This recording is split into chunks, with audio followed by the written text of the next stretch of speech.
So good day po, my name is Jericho B. Silva from 3W Madrid. So I'm going to report CSS selectors. So ano nga ba ang mga CSS selectors? What are CSS selectors? So CSS selectors are patterns used to select and style HTML elements. So sila yung nag-i-style and nagse-select kung ano yung gusto nilang i-style sa na element sa loob ng isang HTML. So ang purpose nito ay selectors help to apply CSS rules to specific elements or groups of elements. So, pwede siya sa specific lang. Pwede siya sa pangmaramihan na elements. So, kung ano lang yung sinelect niya na elements, is yun lang yung pwede niyang lagyan ng style or design.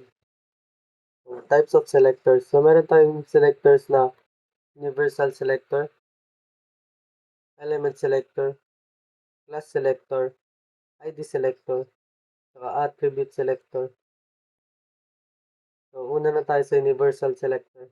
So, meron siyang syntax na asterisk, and then select all elements in a document. So, sa HTML document natin is lahat siya ay madadamay. So, pag nilagyan natin dito ng margin, and then 10, example, nilagyan natin dito ng 10, lahat ng buong HTML document natin ay magkakaroon ng margin 10. Element selector. So, element selector is define yung kung ano lang element na nilagay natin. So, targets all instances of a specified HTML element. So, lahat ng example natin is P. So, lahat ng paragraph natin is magiging color blue. Tulad dito sa code, yung P natin, ilagyan natin ng color blue. And then, sinenter natin siya. And then, lahat ng paragraph natin, lahat ng nakapaloob na sentences sa loob niyan is magiging siyang color blue. Just like this output. And then, class selector. So, syntax niya is class name. So, ano yung nilagay natin class name? Yun ang ilalagay natin. And lalagyan natin siya ng dot sa una. And then, selects elements with a specific class attribute.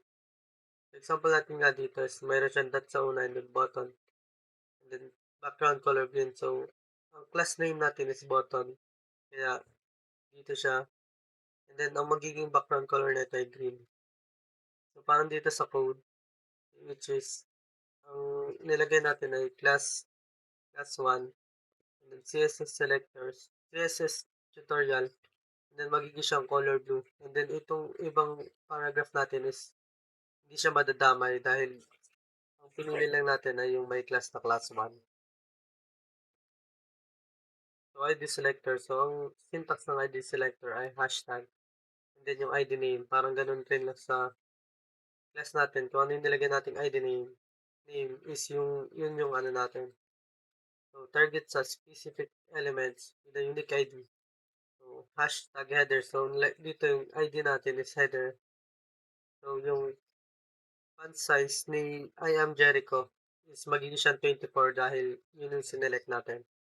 So, parang dito rin is yung magiging siyang color blue dahil yung ID natin ay para 1. Tapos nilagay natin sa my style is hashtag para 1. So, ang magiging output niyan is ito ay color blue and then the rest is hindi maapektuhan.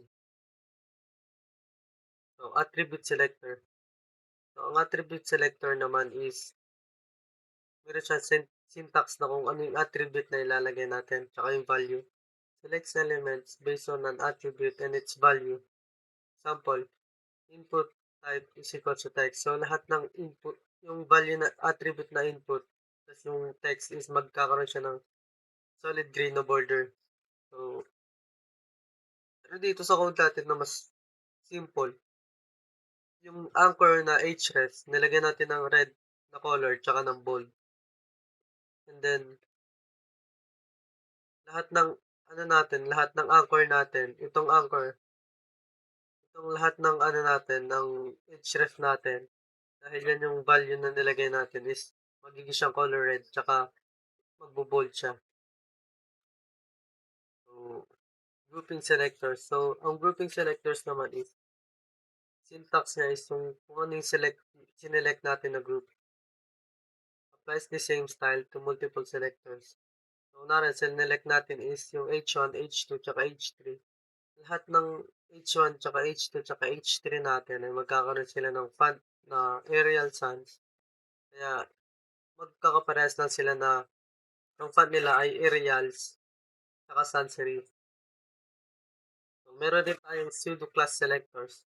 So, targets elements based on their position. So kung ano yung position nila dito sa list natin, is yun yung i-ano natin kung paano natin sila edit. Example natin is, meron tayong first child. So, ang child natin dito is number 4. So, kunwari natin, example, ang i-edit natin ay number 4. Kaya, ang may edit natin is number 4.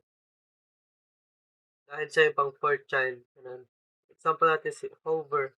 I-hover natin yung magiging color red.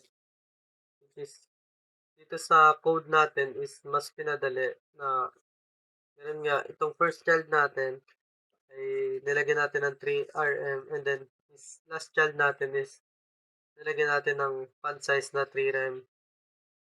So, sila lang yung pwede nilang edit dahil sila lang naman yung tinawag natin na child.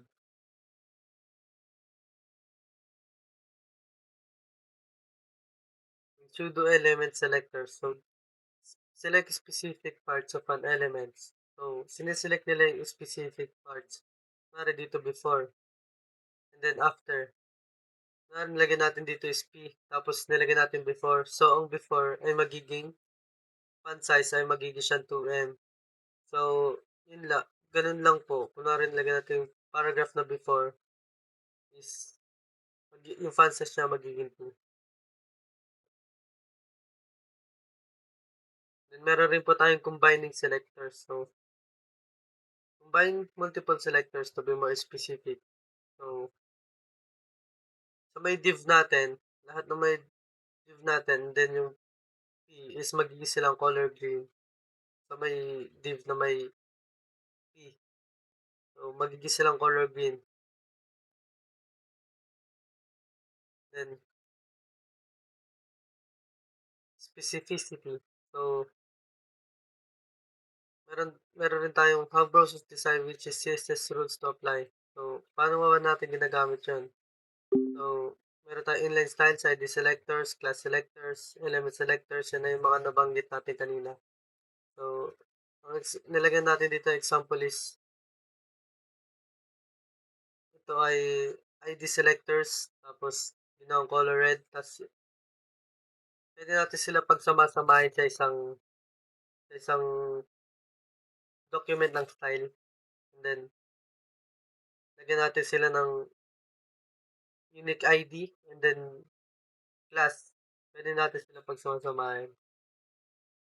Dahil meron silang pagkaka-specific. So, i-edit niya lang ito, gagawin niya color red. And then yung ID, gagawin niya lang color red. And then yung my class name is gagawin niya lang color blue. Then, importance of CSS selectors. So, ang importansya ng CSS selectors ay yung pwede nating i-design yung kung ano yung gusto nating i-design. Kung ano lang yung gusto natin lagyan ng style para hindi sila magkakapare-pareho. And then, different types and how to use them. So, yun nga, meron tayong different types ng mga selectors tapos kung paano natin sila gagamitin. Dahil, mas pinadali na kung paano tayo mag-style dahil pwede na natin piliin kung ano nga lang talagang kung ano yung gusto natin i-design. So, ang importance nito ay yan po. So, mas mapapadali natin yung pagdi-design dahil ganun nga, mas pinapa-specific na natin kung ano yung mga pwede natin i-edit sa HTML natin. Kung ano yung pwede natin lagyan ng mga colors and design. Thank you lang po. And thank you lang po. And thank you.